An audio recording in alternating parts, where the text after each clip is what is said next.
چې د افغانستان ثبات د ټولې نړۍ په ګټه ده، د افغانستان امن د ټولې نړۍ په ګټه ده.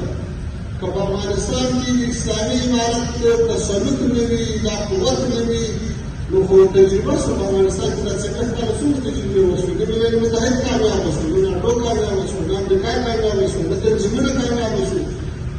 نو د تنظیمونو په منځ کې قومي مشران او علماء کرام په دې ودانو کې هغه سره جوړ کړي، عامي شي په منځ کې په موږ کسبونه وکړو، په عمل ورباندې وشو.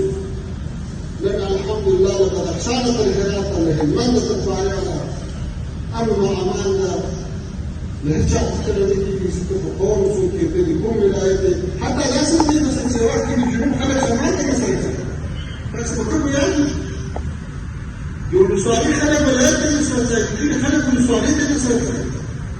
دا خو ډېره لرې خبره وه چې څوک یې ازاد ښځو چې سړکونه کې مزل وکړي. نن چې الله تعالی دا شرایط راوستي دي، نو دا د افغانانو هم په ګټه ده، د نړیوالو هم په ګټه ده. موږ له نړۍ سره مثبت اړیکې غواړو، په متقابل احترام ولاړې اړیکې غواړو، او په دې ژمنه ولاړ چې د افغانستان خاوره به د هېچا په ضد باندې نه کارول کېږي. ولې له دې نه هم دا جدي غوښتنه لرو چې افغانستان ته دې هم په سپکه سترګه نه ګوري. دلته ډېرې امپراتورۍ خاورې شوي دي، دلته د ډېرو امپراتورۍ ادارې جوړې شوي دي. نو لهذا څوک دي ناکامه تجربې نه تکراروي، څوک دي افغانان نور نه ازموي. پرېږدي دا بېچاره ولس، دا غریب ولس، دا سرشاره غیرتمند ولس خپل زندګي تپلي دي. ټوله دنیا په دې باندې شپه ورځ لګیا ده چې په افغانستان کې باید او په نړۍ کې باید د خلکو ته حق ورکړل شي چې هغوی د خپلې خوښې نظام ولري. بیا د افغانانو دلته حق ورکړل شي.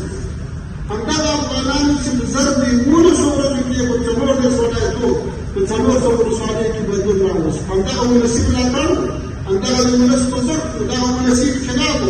اوس یې ولې دنیا احترام نه کوي؟ دنیا دې په دې بېچاره ملت باندې خپل فرمایشات نه مني. هیله مې دا ده چې له موږ سره مثبت اړیکې ولري.